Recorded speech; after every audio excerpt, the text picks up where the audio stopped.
All right, so here's what's going to happen. I'm going to let this guy speak, and then you listen to what he has to say, and then I'm going to respond to what he claims.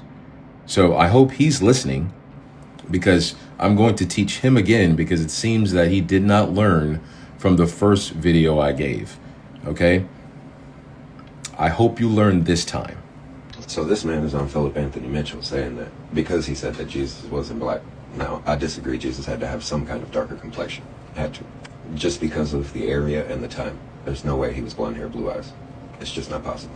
But when people use Revelation to try to prove Christ's complexion through his hair, the scripture says his hair was white like wool. It doesn't speak of the texture. So I went to the scripture, and this brother, Semitic Jew, he told me this is my opinion. Wow, that's rich, bro, because I just went to the scripture. But I'll do you one better, since you said you only listen to Hebrews on the Hebrew Bible.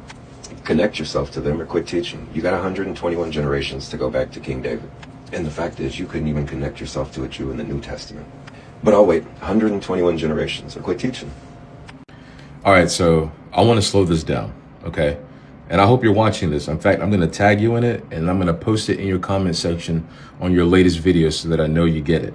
All right, because I want to deal with logic. Okay, as I said in the video you were commenting on, I am a logician. Now, if you don't know what that is, I am a paid logician. So I study every day.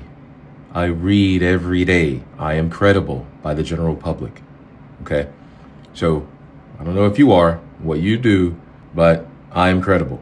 So I'm going to teach you in this video, because I don't think you learned from the video that I did with Philip Anthony Mitchell. I'm going to teach you how logic works, okay? And I'm going to teach you how addressing claims work, because you didn't address any claims I made against Philip Anthony Mitchell. You created your own argument from something that I never said. That's called a red herring fallacy. But let's get to it. Your first claim was that you just went to the scriptures. Brother, that's not true. No, you didn't. You quoted Revelation 1, and then you added your interpretation on what white like wool meant.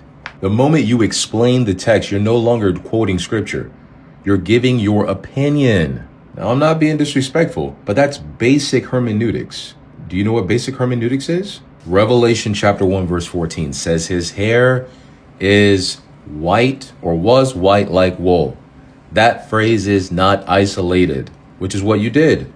John, who saw him, who walked with him for many years, said, or was quoting Daniel chapter 7, verse 9, where the Ancient of Days has hair like pure wool. Now let's get to something that a lot of Christians like yourself don't understand. Hebrew thought, okay? You understand European conjecture, which is where Christianity, modern Christianity, comes from. Hebrew thought, comparisons are descriptive, qualitative, not poetic fillers.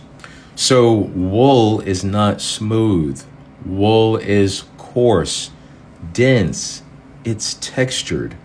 If John only meant color, he would have said white like snow, which obviously the Bible mentions in other places, but he chose wool because wool describes how it looked and how it sits. And obviously other historians mention how the Jews, how the Israelites had hair like wool in the 7th century. Now I want to go back to English for a moment. English 101, all right? Suppose if someone said, let me see, that man has hair like a sheep's fleece. You're not going to assume that he's only talking about color. You're going to assume that he's talking about texture and density. And that's biblically and grammatically sound. You may not know what sound means when it comes to logic, but again, I can teach you. Moreover, that is called a simile, all right? Now, you said something about eyes like fire, right?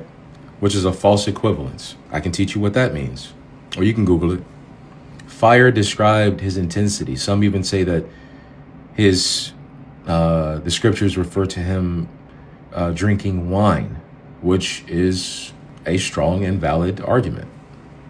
So no serious reader thinks metaphors equal absurdity, unless they're trying to dismiss the text. And then finally, that genealogy argument you made. In your emotionalism, I guess, you said that I need to trace myself back 121 generations or quit teaching. That's not how identity works biblically. I don't think you understand that, because the scriptures say that the Israelites will be scattered to the four corners of the earth. and curses would follow them perpetually. So demanding a modern paper trail after dispersion, slavery, renaming, and colonization is historically dense. The burden is not on the scattered to prove dispersal. You made the claim.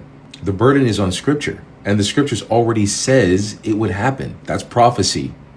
So no, it's not laziness. Are you lazy? It's about reading the Bible in its own terms, not through modern Christian assumptions that you make. So that's the difference between me and you. Quoting Scripture and understanding it are mutually exclusive. So if you want to DM me, I can teach you critical thinking. Because as I said, I teach that for a living. Shalom.